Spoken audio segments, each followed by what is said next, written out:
Hello, everyone. I'm Craig Stover, Executive Director of Allen's Lane Art Center, and welcome to ArtShow. Today, I have with me the fabulous Martina Johnson-Allen. Hello, Martina. Thanks for coming by today.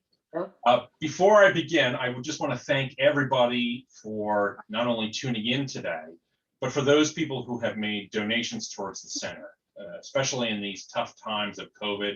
Your support is really very much appreciated, so thank you very much. That being said, hello, Martina. Thanks for coming by today. Hello.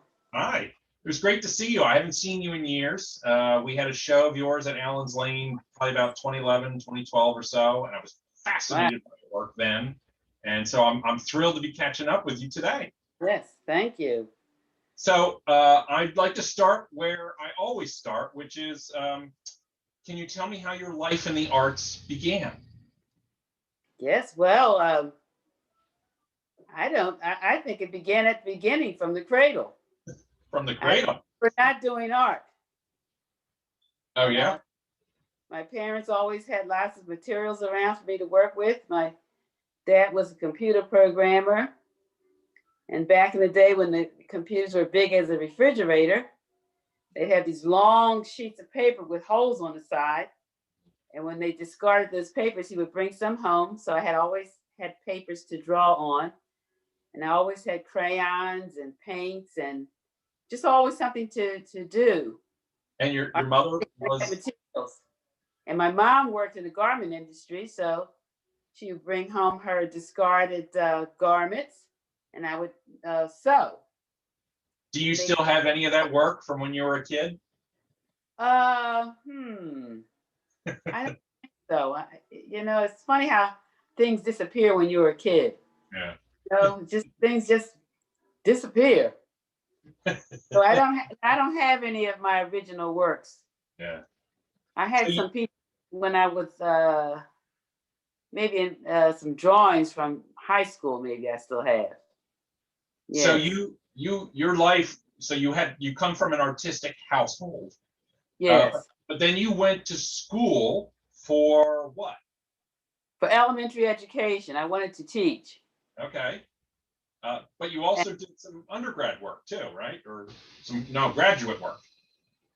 Yes. Well, as I taught school, I realized that I had a passion for art, especially art history.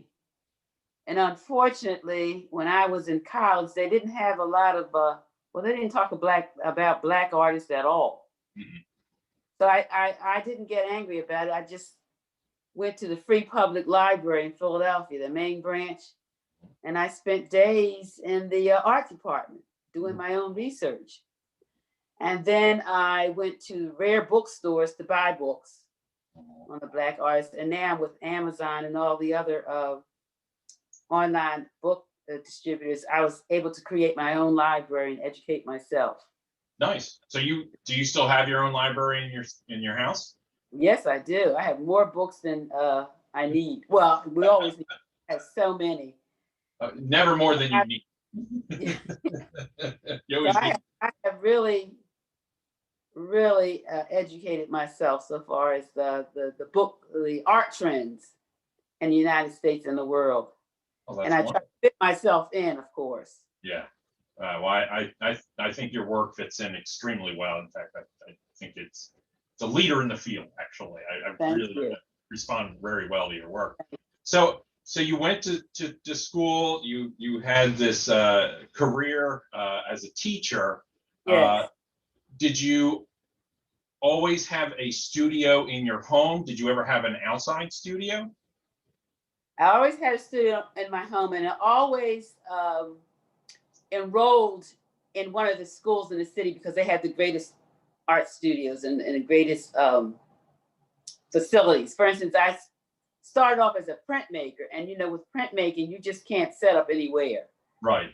And of course, in the early days, all schools had printmaking departments, but then the law said, well, you have to have your studio this way and that way. Mm-hmm. And you have to have a certain amount of ventilation, and you can only use certain chemicals at certain times. Your floors had to be covered with certain materials, or somebody can do something, you have a giant explosion. So we all got really upset about that, of course. So I always enrolled in at the universities so I could do my printmaking. Yeah. Tyler School of Art had the best printmaking facilities, and then the University of the Arts, and then we had I wrote it down because I can't remember everything. The Brandywine Workshop. Oh yeah, right. Owned by Alan Edmonds, and that's the greatest opportunity I've ever had for printmaking. Well, I know you primarily as from your collage and from your drawings. Yeah. Do you still do printmaking? Well, for health reasons, I don't, because the chemicals are still very harsh. I miss all that. Okay. So I call myself a mixed media artist because I work in so many different ways, but everything comes from or stems from that printmaking experience. Really? Now I have to look at your work in a whole new way now. I'm not familiar with your printmaking work, so I can't wait to search it out. That's great. So you are currently in your studio. Yes, right? I follow the sun. My studio I have many rooms in my house, and each room is set up as a studio. And wherever the sun is, that's where I work. Oh, nice. The sun gives me a lot of energy. And where do you live? Excuse me? Where do you live? Oh, I live in Lavrock, Pennsylvania, which is right outside of Philadelphia. So in better times, when we didn't have COVID, could people come and visit your studio? Yes, by appointment, yes. Okay, so you would encourage that? Yes, I'm saying in a hesitant way because, it's your space is very private and intimate. So it's not like an open, like a gallery downtown where everybody walks in. If someone comes to my studio, it's usually it's a very intimate, personal setting, a circumstance. So you told me earlier that every room in your house is a different studio? Yes. Now, is each one dedicated for a certain thing, or is it just you're working everywhere? Well, like I said, I'm following the sun. So I'd rather be a morning person, but I'm still a night person. But ideally, if I get up like 6 o'clock in the morning, the sun is very strong downstairs.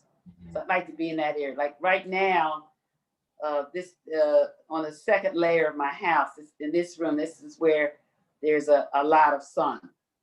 Do you ever start working on a piece and then move from studio to studio with it to follow the sun? Yeah, sometimes, yes. Sometimes I do. Do you work on more than one piece at a time? Well, it's not a good way to work, but I do. Why do you say it's not a good way to work? If you're working on 5 pieces, you never get anything finished. You just 5 pieces you're working on forever. And then forever. But one piece informs the other. So I guess it's like an orchestra type thing when you're working. When you're doing your art, everything has to have a place. You just can't, like, for instance, when I worked as a teacher, I always thought, well, if I could do my art full time, I'd probably get more done. But that's not true, because you need that teaching experience to inform the art. Just like with the COVID thing, it's very hard for me to do art at times because I don't have those other externals influencing and informing my art, like being with people, even being at the gym or seeing relatives. All those things inform your art. It's so important.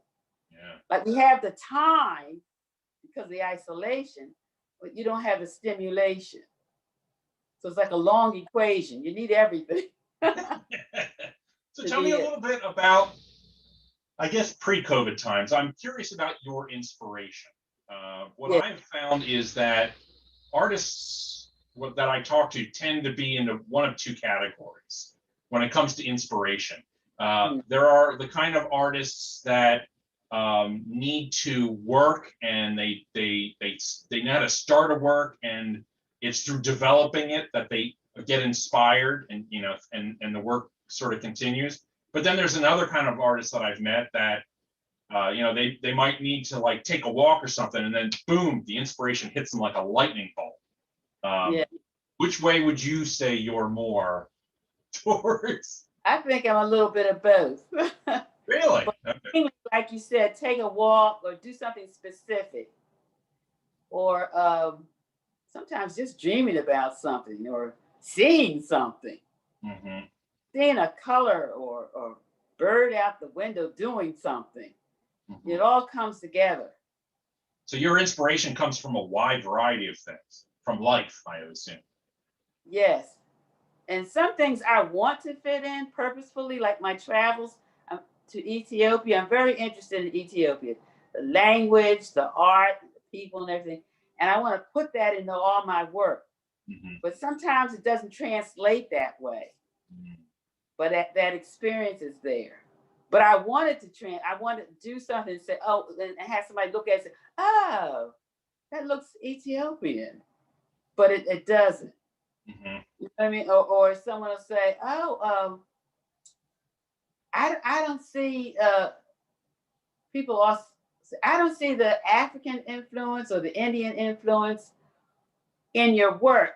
And I don't understand why not, because some people just want to see something very graphic. Mm-hmm. But it's there. And then some people even have the nerve to say, well, your work doesn't look feminine enough. And I'll say, well, what does that mean? That's a terrible thing to say. But people say all sorts, you say things like that. And I've even had an art teacher who felt my work and said, oh, your work is so hard. And I'm thinking, well, why does it have to be hard or soft or any of those things you're talking about? Yeah. Like it's a culmination of all of my experiences, and what you see is me. But people want to see those influences, especially when it comes to African American art. People won't want to buy it or appreciate it unless it's figurative and it shows African American figures. Mm-hmm. And that's very, very, very it can be very disconcerting. Yeah. Well, I think that's why I'm attracted to your work, because I do see it as you're a filter. It's your life experiences and your influences are going through you, which is why I don't see them as just pure Ethiopian or what. You're right. You're a Philadelphian, you're an American, right? So it still goes through that filter, and I see the work. So my next question is, when I first saw your work, the first thing that struck me, and strikes a lot of people, is it's your palette, right? You tend to use, or at least at that point in time, you were using a lot of vivid and saturated colors. Even like the work that's behind you, the color piece that you have there. And I'm curious, did your palette evolve to get to that point, or have you always been attracted to these strong colors? Well, that's an interesting question, because as a printmaker, you use black and white and shades in between. And I really like that control. It's very, very, printmaking is very defined, and you don't go overboard with your boundaries. So I worked in black and white for a long time, and then I did duotones. And so I felt, and printmaking was so demanding, I felt like I couldn't do color and printmaking at the same time. But something wanted me to do color. So I started using acrylics, and I started to cut paper so I wouldn't have any restrictions. But I started off with black and white, which is very demanding to use just black and white. And there's so many shades in between. And when you're printmaking, you have to have a lot of control so you can see you can get the finest of the black, like very light gray tones. and to the darkest of the dark. And sometimes you have to say to yourself, how dark, how black can I get this part? You know, you think it's really black, but it prints up differently. And then when you want something extremely light, you might not see it at all, it might disappear. Yeah. So when you're printmaking, you're always, when you put the marks on your paper, you always have to say, is that going to come out lighter or darker?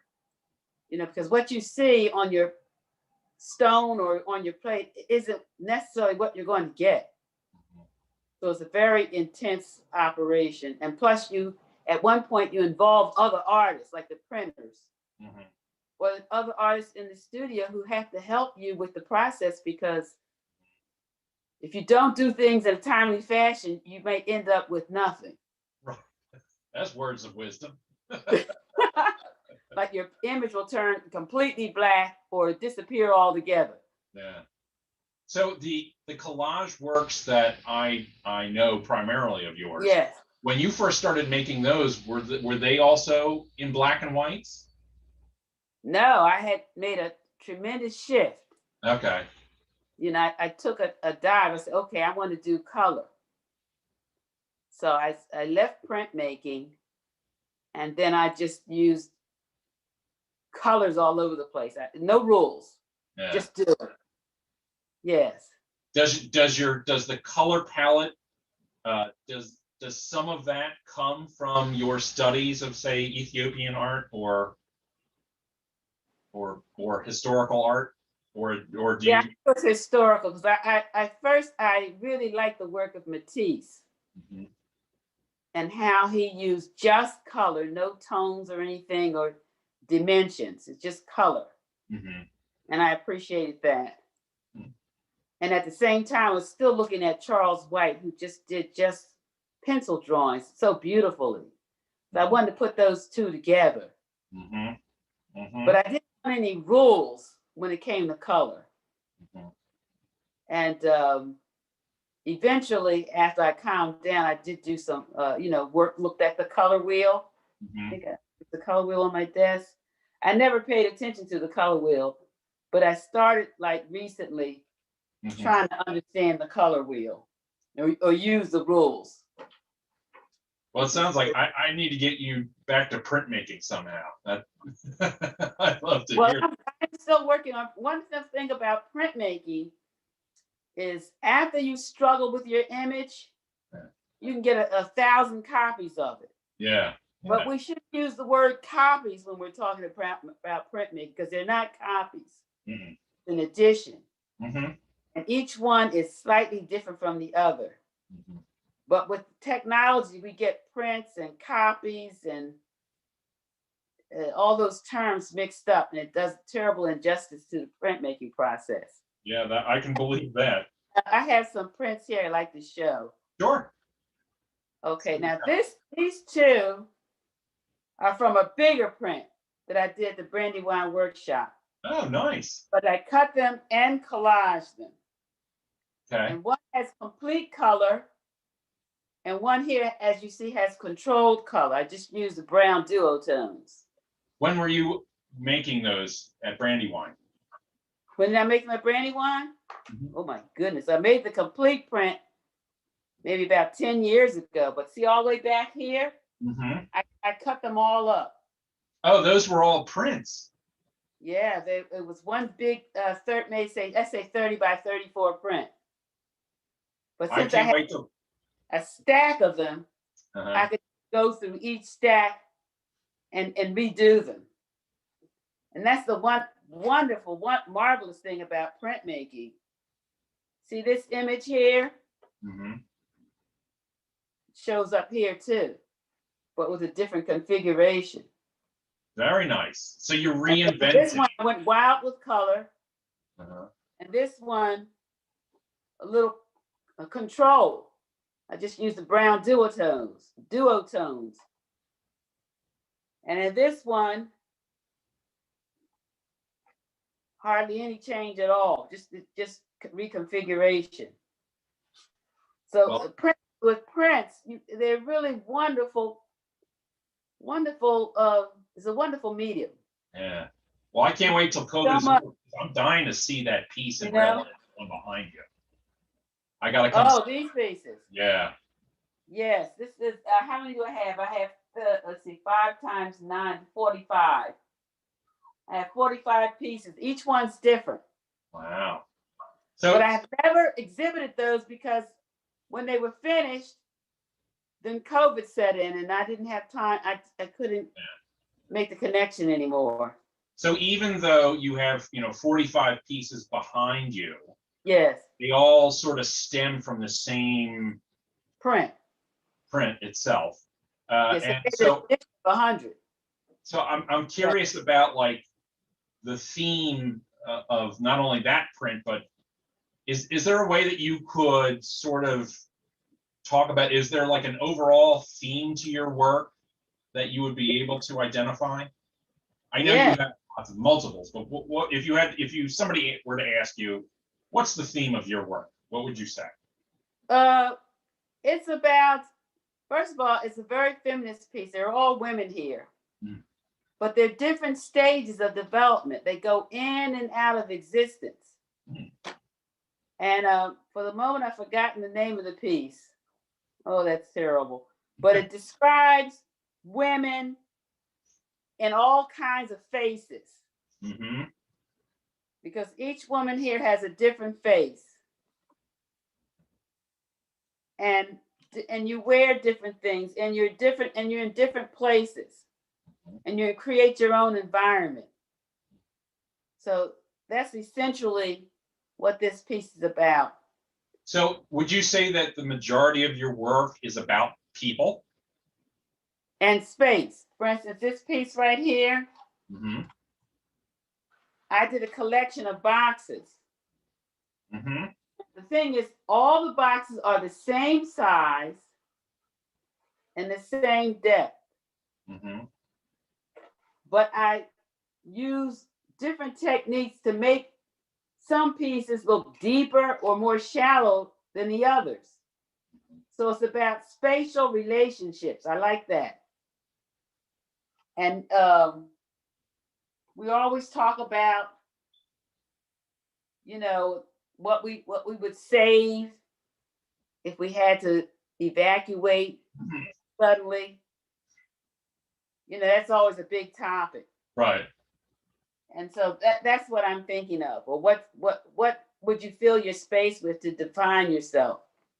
That's Because fantastic. the space is very political. Mm-hmm. And but you don't need you can need a small space, maybe just a corner, like my favorite book for children is called Evan's Corner.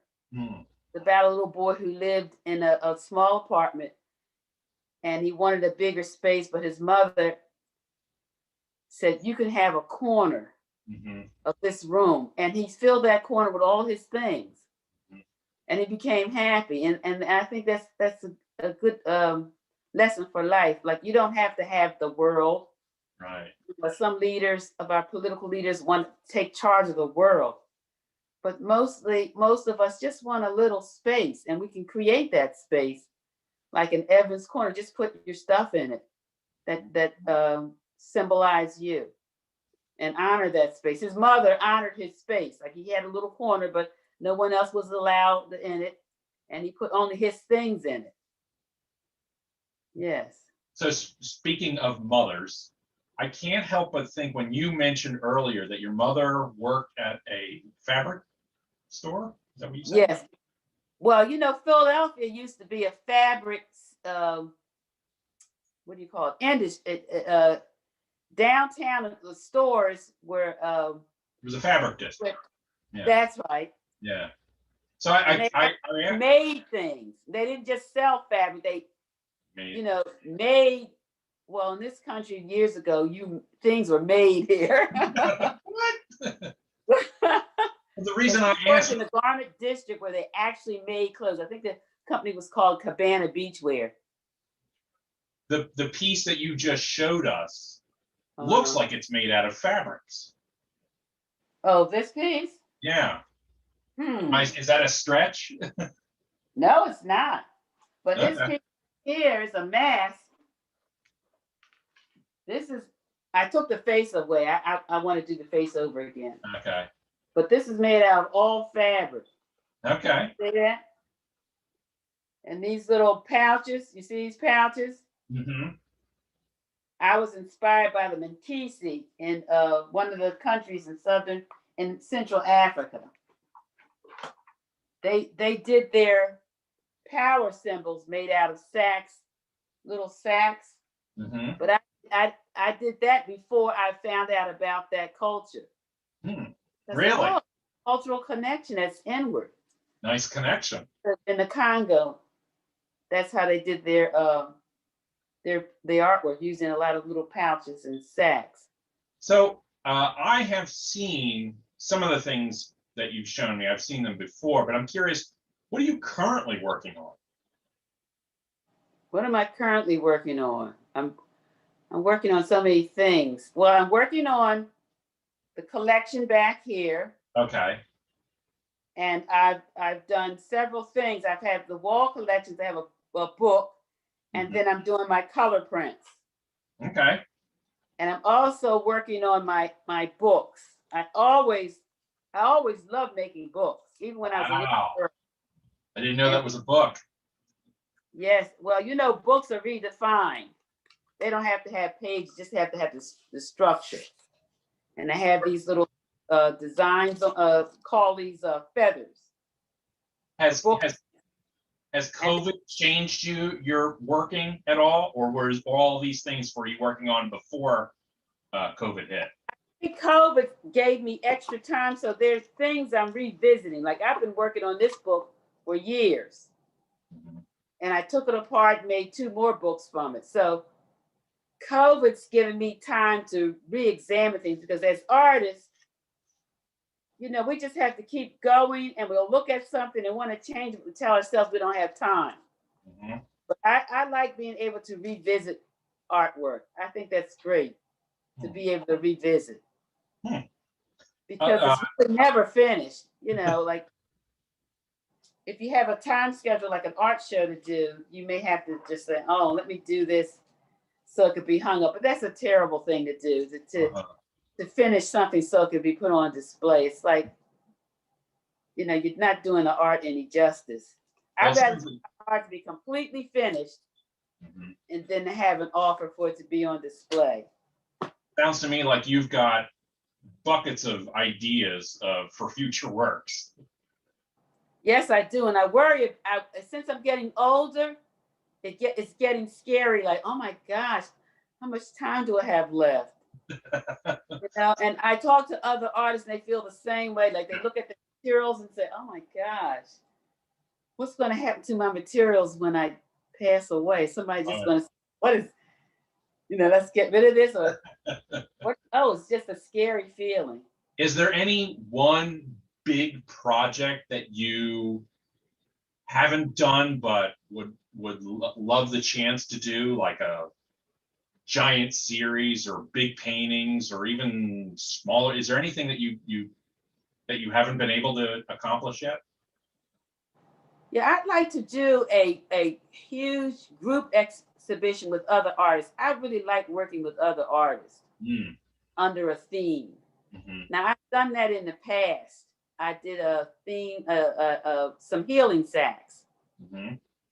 And it really grew to be a big exhibition. I invited all kinds of people. I didn't invite any males though.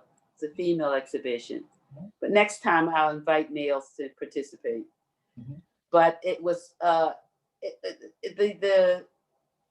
scope of what people thought about and how people produce a basic sack was so intriguing. And a lot of the people who were in the show have passed away. This is like over 10 years ago. And we lost a lot of people because of cancer. In fact, I developed it myself and stopped the program. But I had continued. But I just got so carried away with the process, with the cancer. So another big group show, if that was all, that would be what you jump at. Right, because it did go international, but like I said, it just stopped. Yeah. And I wish it hadn't stopped it. Yeah. And I met so many, the first people who lived the farthest are the people from Venezuela, Hmm. in Argentina. And some people who lived in Japan too. Well, Yeah. it's great that we now have, with the internet, we have a much more connected global world. And it's great to see that your work is spreading throughout the world. And the reason I bring that up is when we advertise these art shows, we always try to point people towards an artist's website or where they can connect to the artist or where they can learn more information. And I thought the website that you suggested to go along was very unusual, and I was hoping you'd talk a little bit about it. You had us post the State Department's website. Oh yes, that's a great program. I don't know what they're doing now, Okay. but that's fantastic. How did you get connected? Well, it's sort of like, well, I was showing work at the African American Museum in Philadelphia, and you know how directors talk. They say they're going to do something, and if the director knows you, they'll say, "Oh, I like that theme. I know an artist who will be, good for that." So I think the people from what did you call it? The art. I can't remember the name. The State Department. The State Department. Yes, Right. They were talking to the people from the African American Museum, Mm. and those folks mentioned my name. Okay, so I did a show there in Washington, which was wonderful, and Hillary Clinton was there too. It was in her honor. She gave this huge show. We took lots of pictures with her because we thought that she's going to be the next president. Right. Yeah. And as artists, we wanted to say, "Oh, look, we're with the president." But how that worked out. But so I exhibited in Washington, and then they said, "Okay, with all the embassies, we're going to travel certain artists with certain ambassadors. And as long as they're at that embassy, your work will be there too. Mm. And when they leave, of course, they take the art with them, and then the next ambassador." Mm-hmm. So I was with the embassy in Nigeria. Mm-hmm. But when I went to Djibouti, when my work went to Djibouti, have you heard of Djibouti? No. Now people have, it's a little small country, the north of in the northern part of Africa. Mm. It's not far from Tigray, where all the fighting's going on now, but Djibouti's very small. But they kept my work. Really? I'm very honored. Yeah, they kept it. That's wonderful. Yes, I thought it was a great honor because I always wanted, that African connection. You never know how it's going to come along. So anyway, it's a wonderful program, the Art Embassies, because their goal is to show the artwork of American artists at the embassies throughout the world. And they can either keep the work or they can borrow it. Mm-hmm. So I just thought it was a wonderful opportunity. Well, the web page that they have up really shows your work off really well and makes it. Thank you. It's just extraordinary. So yeah. I am curious if somebody wants to get in touch with you, because one of the things that I love to do is to tell people that artists aren't these mysterious beings, that they're human beings that you can reach out to and ask questions about their artwork and engage them. So if somebody saw your work and wanted to ask you a question, how do they get in contact with you? Well, they can email me. Okay. All right. So that's usually the number one way to do it. Okay. Yeah. So it's an because with all the other avenues, sometimes things get mixed up, and you just don't know. You just don't.